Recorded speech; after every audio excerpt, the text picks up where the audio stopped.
बच्चों वंदे मातरम। पिछले वीडियो में हम पाचन तंत्र के बारे में जान चुके हैं। इस वीडियो में आप लोग जानेंगे पाचन कैसे होता है, मनुष्य में पाचन की क्रिया कैसे होती है। तो सबसे पहले हम जानते हैं कि पाचन है क्या, जो कि आसानी से समझ सकते हैं। पाचन क्या है? जटिल भोजन को सरल पदार्थों में तोड़ना एंजाइमों की सहायता से पाचन कहलाता है। तो पाचन आमतौर पे क्या होता है, हम लोग भोजन ग्रहण करते हैं, मुंह में रखते हैं, उसको चबाते हैं अच्छे से, खूब अच्छे से चबा के उसको खाना चाहिए ऐसा कहा जाता है। तो अच्छे से चबाते हैं, उसमें लार मिल जाती है। तो सबसे पहली क्रिया हो जाती है पाचन की, मुख में ही शुरू हो जाता है पाचन। पहली क्रिया होती है मुख में, पहली क्रिया मुख गुहा में होती है। तो पाचन का पहला जो स्टेप होता है मुख में ही होता है। तो पाचन की क्रिया में क्या होता है वो हम जानते हैं। पाचन में हमारे जो भोजन के पोषक तत्व होते हैं, पोषक तत्व जो पोषक पदार्थ होते हैं भोजन में, सबसे पहले जो प्रोटीन होती है, प्रोटीन का सरल भाग होता है अमीनो अम्ल, इसमें तोड़ा जाता है अमीनो एसिड। और जो वसा होती है, वसा का सबसे छोटा पार्ट होता है वसीय अम्ल प्लस ग्लिसरॉल, ये सबसे छोटा भाग होता है। इसी तरह से जो न्यूक्लिक एसिड होते हैं, न्यूक्लिक अम्ल डीएनए आरएनए जो होते हैं, उनका सबसे छोटा पार्ट क्या होता है? नाइट्रोजनी बेस होता है। प्लस क्या होता है कि शर्करा होती है इसमें पेंटोज, प्लस फास्फेट पी होता है।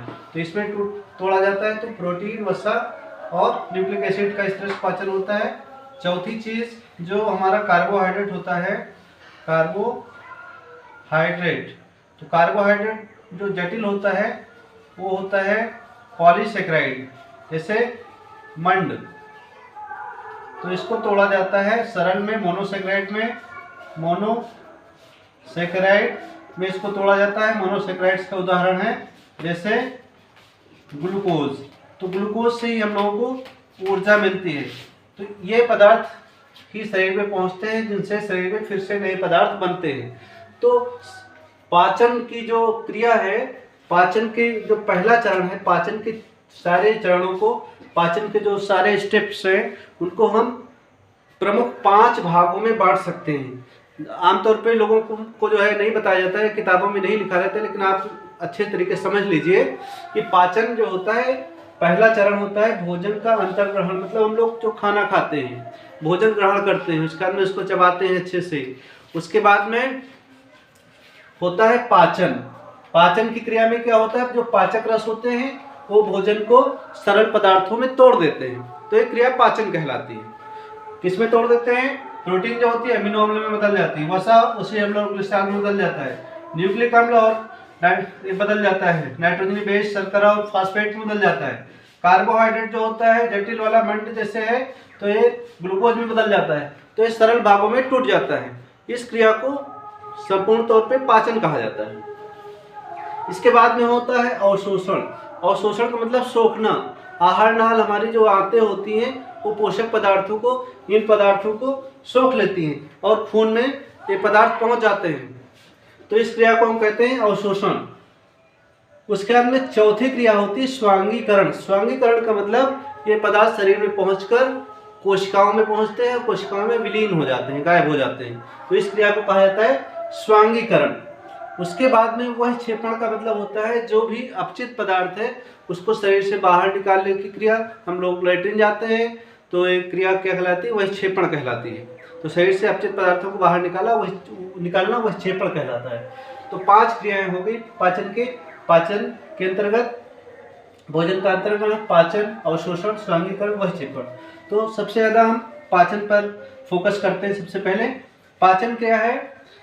मुख गुहा में पहला पाचन होता है मंड को, इसमें टाइलिन एंजाइम होता है, माल्टोज में बदलता है। माल्टोज एक डाइसेकेराइड है। तो कार्बोहाइड्रेट को तोड़ा जाता है, उसको और थोड़ा सरल रूप में मंड को तोड़ा जाता है माल्टोज में। उसके बाद में यहाँ पर जीवाणुओं को नष्ट करने के लिए हम बता चुके हैं लाइसोजाइम होता है जो जीवाणुओं को नष्ट करता है। और लार का पीएच मान होता है 6.8, हल्का सा एसिडिक होता है। अब देखते हैं दूसरा भाग है आमाशय। आमाशय में जो पाचन होता है इसमें हम बता चुके हैं कि यक्षियल होता है पहले भाग में, पार्ट 1 भाग में, जो कि जीवाणु को नष्ट करता है, जो बच्चे कुछ जीवाणु होते हैं इसमें मारे जाते हैं। उसके बाद में दूसरा भाग होता है जो अगला भाग होता है फंडिक और पाइलोरिक। तो इसमें जठर रस स्रावित होता है। जठर रस में क्या होता है, यक्षियल और पाचक एंजाइम दोनों को मिला के हम जठर रस आमतौर पर कहते हैं। तो इसका पीएच मान 1 से लेके 3.5 तक होता है। यहाँ पे 1.5 से 2 तक सामान्य जो होता है वो हम बता दे रहे हैं। इसका पीएच लगभग 1.5 से 2 तक होता है जठर रस का। और जठर रस के एंजाइम पूछे जाते हैं। तो जठर रस के जो एंजाइम होते हैं वो होते हैं रेनिन, पेप्सिन और लाइपेज। ये मुख्य एंजाइम जठर रस में पाए जाते हैं। जो रेनिन होता है ये प्रोटीन जो होती है दूध में, इसको कहते हैं केसीन। केसीन प्रोटीन को ये बदलता है कैल्शियम पैराकाइसिनेट। तो ये सवाल पूछा जाता है कि दूध की प्रोटीन का पाचन कौन करता है, तो ये रेनिन प्रोटीन करती है, रेनिन एंजाइम करता है। तो रेनिन एंजाइम ऐसा एंजाइम है जो जठर रस में होता है, जो दूध की प्रोटीन का पाचन करता है। दूध को दही में बदलने का काम कौन सा एंजाइम करता है, ये भी पूछा जाता है। तो वास्तव में होता है रेनिन। दूसरा, प्रोटीन का पाचन पेप्सिन एंजाइम करता है। पेप्सिन एंजाइम भी जठर रस में होता है। ये प्रोटीन को पेप्टोन्स और प्रोटियोजेज में तोड़ता है। तो ये पॉलीपेप्टाइड्स हैं, इसमें तोड़ देता है। अगला है वसा। वसा या जो चिकनी चीजें होती हैं उनको हम वसा कहते हैं। तो वसा को लाइपेज एंजाइम होता है। केवल वसा के पाचन के लिए एक ही एंजाइम है, लाइपेज।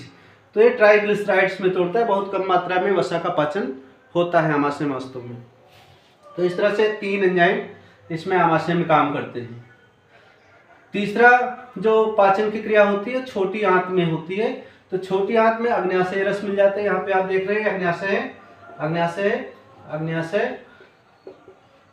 अग्न्याशय पैंक्रियाज है, ये है यकृत। तो यकृत से जो निकलता है वो निकलता है पित्त रस। और यहाँ जो अग्न्याशय से निकलता है अग्न्याशयी रस, जो कि पाचन करता है। तो इस सवाल पूछा जाता है अग्न्याशयी रस में कौन कौन से एंजाइम पाए जाते हैं। तो यहाँ पे हम देख रहे हैं कि अग्न्याशयी रस का पीएच 7.4 से 8.3 लिखा हुआ है। तो अग्न्याशयी रस और पित्त रस का जो पीएच मान है ये होता है क्षारीय। ये तो अम्लीय है लेकिन ये वाला क्षारीय है। तो ये भोजन के माध्यम को पित्त रस और अग्न्याशयी रस क्षारीय बना देते हैं। यहाँ पर जो पित्त रस होता है, पित्त रस जो होता है ये भोजन के माध्यम को क्षारीय बनाता है। जीवाणु को ये पित्त रस नष्ट करता है। वसा को छोटी छोटी बूंदों में तोड़ता है, इसलिए वसा का यहाँ पर ज्यादा पाचन हो पाता है। वसा का सबसे ज्यादा छोटी आंत में इसलिए पाचन होता है। तो सबसे पहले क्या होता है कि प्रोटीन का पाचन करने वाले एंजाइम इसमें जो होते हैं ट्रिप्सिन, कार्बोक्सीपेप्टिडेज, काइमोट्रिप्सिन। तो इनका नाम आपको याद करना पड़ेगा। अग्न्याशयी रस के जो एंजाइम्स हैं ट्रिप्सिन है, काइमोट्रिप्सिन और कार्बोक्सीपेप्टिडेज, ये तीनों जो है प्रोटीन का पाचन करते हैं और प्रोटीन को पॉलीपेप्टाइड्स में तोड़ते हैं। प्रोटीन को छोटे टुकड़ों में तोड़ देते हैं जिनको पॉलीपेप्टाइड कहते हैं। इसके बाद में जो स्टार्च होती है, स्टार्च या मंड, इसको एमाइलेज एंजाइम माल्टोज में बदलता है। तो जैसे मंड को माल्टोज में बदलता है उसी तरह से इसको एमाइलेज भी आप लिख सकते हैं। तो ये भी जो है स्टार्च को माल्टोज में बदलता है। एमाइलेज का यहाँ पे एमाइलोप्सिन या अग्न्याशयी एमाइलेज भी कहते हैं। वसा को लाइपेज एंजाइम जो होता है या अग्न्याशयी लाइपेज यहाँ पे लिख सकते हैं। वसा को लाइपेज एंजाइम वसीय अम्ल और ग्लिसरॉल में तोड़ता है। इस तरह से वसा का पाचन हो जाता है। वसा का जो सबसे सरल अणु है वसीय अम्ल और ग्लिसरॉल ही है, इसी से वसा का निर्माण होता है।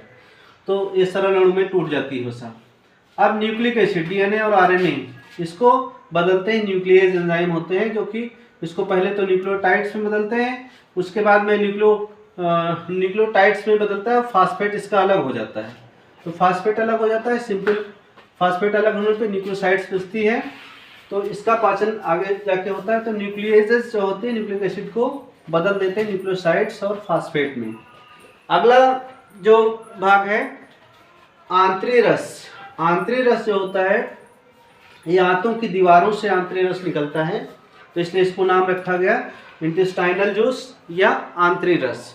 तो इंटेस्टाइनल जूस जो कि छोटी आंत से निकलता है, ये इसका पीएच भी 8 होता है और ये क्या करती है, जो बची हुई पॉलीपेप्टाइड है उसको, ये एक एंजाइम होता है एरेप्सिन, ये प्रोटीन को पचाने वाला एंजाइम, प्रोटीन के जो सरल टुकड़े यहाँ पे हो गए हैं पॉलीपेप्टाइड्स इनको कहते हैं, इनको बदल देता है अमीनो अम्ल। इस तरह से आप देखते हैं कि प्रोटीन का पाचन यहाँ पर ओके हो जाता है, कंप्लीट हो जाता है।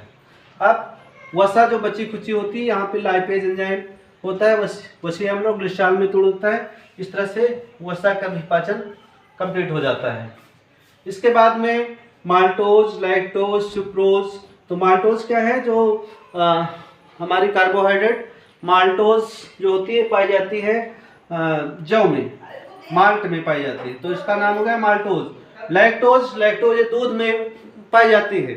तो लैक्टोज जो है पूछा जाए कहाँ पे पाई जाती है, कहाँ पे कार्बोहाइड्रेट होती है, तो दूध में होती है। तो दूध को जो नापने वाला यंत्र होता है, दूध की शुद्धता नापने वाला यंत्र लैक्टोमीटर, इसीलिए उसको कहा गया है। तो लैक्टोज ये डाइसेक्राइड है, माल्टोज, लैक्टोज या सुक्रोज, चीनी। तो इनको सरल अणुओं में तोड़ते हैं, 3 एंजाइम हो सकते हैं, अलग अलग हमने यहाँ पे नहीं लिखा है, एक साथ लिख दिया है। तो माल्टोज को तोड़ता है माल्टेज, लैक्टोज को तोड़ता है लैक्टेज और सुक्रोज को तोड़ता है सुक्रेज। ये इनको क्रमशः तोड़ते हैं, माल्टोज को तोड़ा जाता है और लैक्टोज को, सुक्रोज सबको मोनोसैकेराइड में बदल दिया जाता है। तो उस मोनोसैकेराइड का उदाहरण है ग्लूकोज। तो इस तरह से यहाँ पर कार्बोहाइड्रेट का पाचन भी ओके हो गया, कंप्लीट हो गया। अब बचा न्यूक्लियोसाइड्स। तो न्यूक्लियोसाइड्स को न्यूक्लियोसाइडेज एंजाइम इसमें होते हैं आंतरिक रस में, जो कि बदल देते हैं नाइट्रोजनी बेस और शर्करा। तो सबसे सरल अणु हो गए न्यूक्लिक एसिड्स के। तो इस तरह से इसका भी पाचन कंप्लीट हो गया। इस तरह से जो जटिल भोजन के पदार्थ हैं उनको सरल पदार्थों में छोटी आंत में पूरी तरह से कंप्लीट तोड़ दिया जाता है। तो पाचन क्रिया यहाँ तक कंप्लीट हो जाती है। अब कुछ बातें हम देखते हैं, जिससे जो हमारा यकृत है, यकृत का पाचन में बहुत बड़ा रोल माना गया है, क्योंकि इससे पाचक रस तो कोई नहीं निकलता, लेकिन पित्त रस निकलता है। तो पित्त रस यहाँ पर एक थैली होती है जिसको कहा जाता है पित्ताशय। पित्ताशय या इसको गाल ब्लैडर कहा जाता है, थैली होती है। जब हम लोग भोजन करते हैं तब इसमें क्रमाकुंचन होता है और इसमें जो पित्तरस होता है वो निकल के भोजन में मिल जाता है, भोजन का पाचन होता है। कभी कभी इसमें स्टोन्स हो जाते हैं, जो कैल्शियम ऑक्सलेट के इसमें स्टोन्स जो हो जाते हैं आमतौर पे, तो स्टोन्स का इलाज केवल एक ही होता है कि इसका ऑपरेशन करके इसको हटा दिया जाता है। तो इस तरह से कोई खास प्रभाव नहीं पड़ता है पाचन पर। तो ये बहुत आवश्यक होता है कि समय पर इसका उपचार हो जाए, नहीं तो इसमें फिर कैंसर बनने की संभावना रहती है। तो बहुत ही महत्वपूर्ण अंग है पित्ताशय, जिसमें पित्तरस इकट्ठा होता है, लेकिन इसको हटाने पर भी कोई असर नहीं पड़ता है, क्योंकि धीरे धीरे करके पित्तरस निकलता है तो पाचन हो जाता है, हालांकि थोड़ा सा प्रॉब्लम होती है। तो पित्तरस का अगर निर्माण पूछा जाए तो केवल यहाँ पे यकृत में ही होता है, इकट्ठा होता है पित्ताशय में। नहीं लिख दीजिएगा कि पित्ताशय में बनता है, बनता कहाँ पर है, यकृत में बनता है पित्तरस। और अग्न्याशय में अग्न्याशयी रस बनते हैं, जठर रस बनते हैं कहाँ पे, आमाशय में, स्टोमच में। और टायलिन कहाँ पे है, कहाँ पे बन रहा है, मुख गुहा, लार में बनती है, लार में होता है। तो इस तरह से ये एंजाइम पाचन करते हैं, भोजन का पाचन कंप्लीट हो जाता है। पाचन के बाद में अगली क्रिया होती है अवशोषण। अवशोषण को कहते हैं एब्जॉर्प्शन। तो एब्जॉर्प्शन की क्रिया जो होती है, इसके लिए आंतों में विलाई, विलाई जिसको रसांकुर कहा जाता है, रसांकुर होते हैं, और माइक्रोविलाई, सूक्ष्म रसांकुर। ये क्या करते हैं कि आंतों की सतह को लगभग 600 गुना तक बढ़ा देते हैं। अगर इनकी उपस्थिति ना हो तो भोजन के जो पाचक तत्व हैं वो अवशोषित ही नहीं हो पाएंगे। तो ये अवशोषित करने का काम करते हैं। इसमें जो रक्त केशिकाएं होती हैं वो एमिनो अम्ल, जो कार्बोहाइड्रेट के तत्व हैं, ग्लूकोज, उसको अवशोषित करती हैं, जबकि वसा का अवशोषण जो होता है वो लैक्टेज करती हैं, जो कि लसिका केशिकाएं होती हैं वो करती हैं।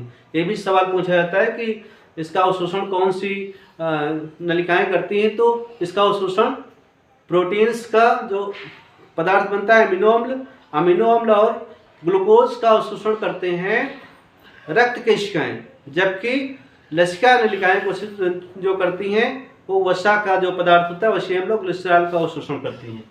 तो यहाँ पर रसांकुर भोजन के अवशोषण का कार्य करते हैं, जो कि छोटी आंत पे उभार के तौर पे पाए जाते हैं, छोटी आंत की सतह को बढ़ा देते हैं, छोटी आंत में अवशोषण होता है। मुख्य तौर पे सबसे ज़्यादा अवशोषण होता है शेषांत में, हम बता चुके हैं। सबसे ज़्यादा पाचन कहाँ पे होता है? ग्रहणी में होता है। ठीक है। अब अगला पार्ट है स्वांगीकरण। तो स्वांगीकरण को कहते हैं एसिमिलेशन। स्वांगीकरण एक क्रिया है कि जिसमें भोज्य पदार्थ सीधे जाके लीवर में पहुंचते हैं, उसके बाद में शरीर में पहुंचने के बाद में कोशिकाओं में विलीन हो जाते हैं, उनसे नए नए पदार्थ फिर बनते हैं। तो इस क्रिया को कहा जाता है स्वांगीकरण, एसिमिलेशन। तो इसको कहते हैं एसिमिलेशन। तो भोज्य पदार्थों को का अवशोषण होने के बाद में कोशिकाओं में पुनः विलीन हो जाना स्वांगीकरण कहलाता है। इसके बाद में अगली क्रिया वहक्षेपण। अपचित पदार्थों को शरीर से बाहर निकालना अवक्षेपण या वहक्षेपण कहलाता है। तो इस तरह से पाचन के जो चरण है, 5 चरण हैं, इनको आप अगर डिटेल में लिख देंगे, बढ़िया आप इसका पूरा बना देंगे, आपको निश्चित तौर पे अच्छे से अच्छे अंक मिलेंगे। और कुछ बातें और हम बता सकते हैं, लेकिन इतना पर्याप्त है। आप इसको अच्छे से समझिए। जो आपको कोई समस्या आती है आप कमेंट करिए, आपको सारे क्वेश्चंस के आंसर दिए जाते हैं। हमारे चैनल को ज़्यादा से ज़्यादा लाइक करिए, सब्सक्राइब करिए और शेयर करिए, जिससे ज़्यादा से ज़्यादा लोगों को फ़ायदा मिले और जानकारी मिल सके। धन्यवाद। वंदे मातरम।